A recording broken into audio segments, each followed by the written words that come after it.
Let me ask you something. How can a club that wasted De Bruyne, Salah, Lukaku, Kakuta, Musonda suddenly turn into the team that jumps ahead of Barcelona, Real Madrid, and PSG to sign the most coveted player in Brazil? No drama, no auction, no scandal. They just showed up and took him. His name is Estevão Willian, and the kind of stuff he's doing at 17 years old for Palmeiras, it's not normal. He's already scored in the Libertadores, already been called up to the senior national team, already won everything at youth level, and even before being officially presented, he was scoring screamers against Chelsea in the Club World Cup. And yes, he was already a Chelsea player that day. But how did this kid who started kicking a ball at the altar of a church become the guy who made 3 of Europe's superpowers get on their knees? And more importantly, after all those failures, has Chelsea finally figured out how to sign a real superstar? Because football is the greatest invention of mankind. So, let's go back a bit. Before Estevão, Chelsea was basically a graveyard for young talent. I'm not exaggerating. If you shined in a U17 tournament, they'd buy you, loan you out for 4 years, and then no one would ever hear from you again. Remember Gael Kakuta? He was France's biggest prospect, arrived in a mess with FIFA involved, suspension and all, and nothing.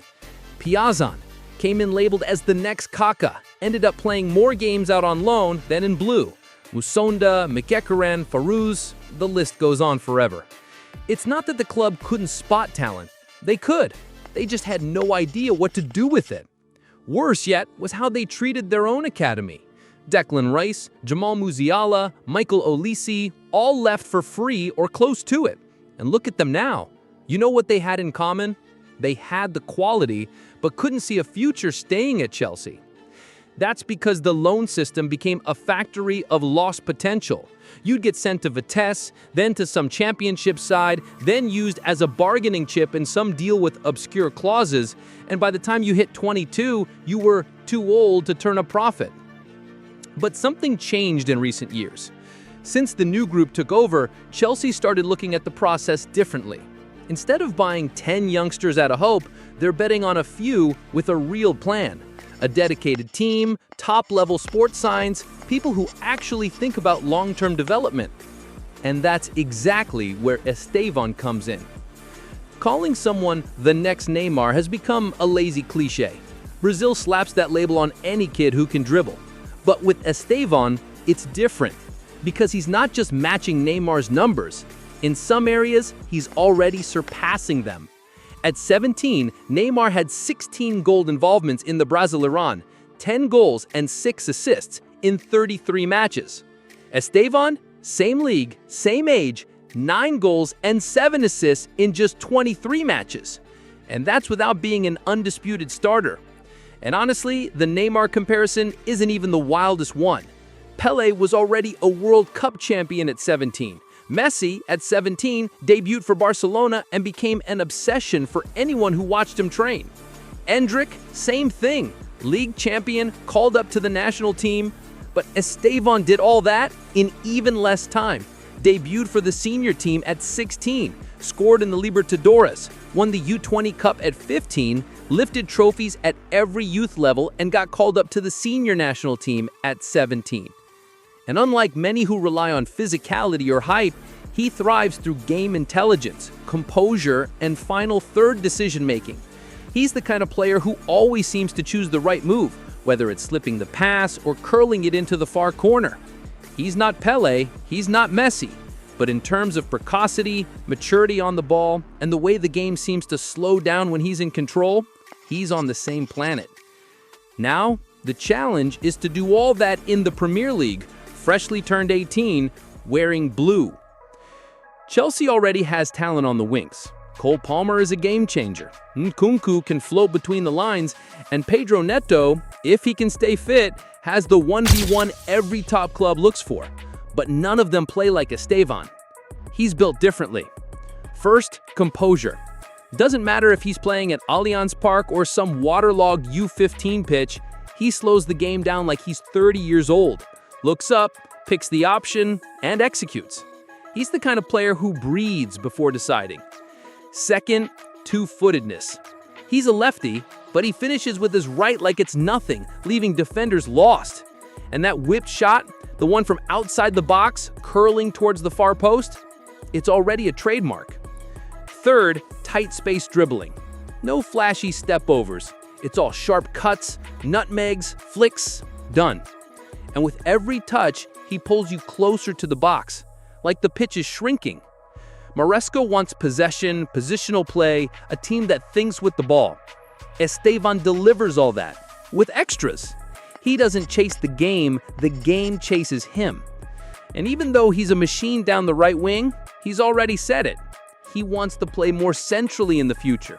He's got the vision, he's got the goal threat, he's not the type to be stuck out wide. He'll float, cut inside, and rip defenses apart from the middle. Chelsea may have signed a winger, but they might have ended up with a playmaker, a false nine, and a genius disguised as a teenager. Here's a detail not many people know.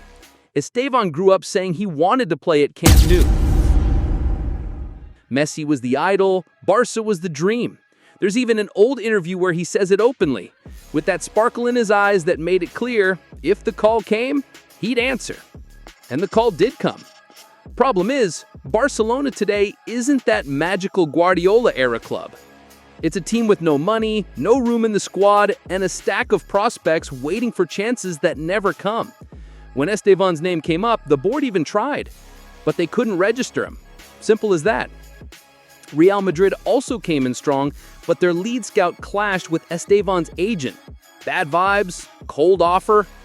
PSG entered the race too, but they were in full rebuild mode.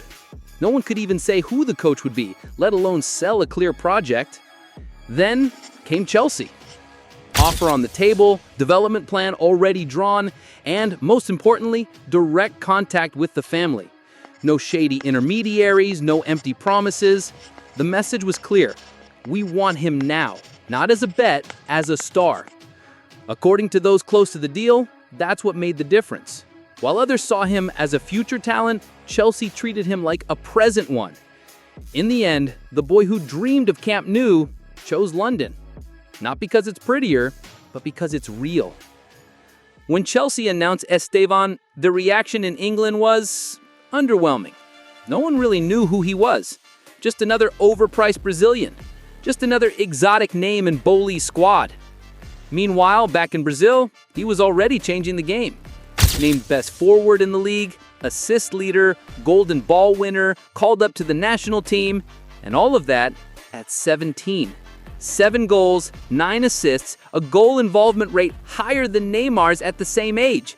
And it wasn't in garbage time or off the bench. He was starting. He was deciding big games. The Neymar comparison isn't an exaggeration. At least in terms of numbers, he's already ahead.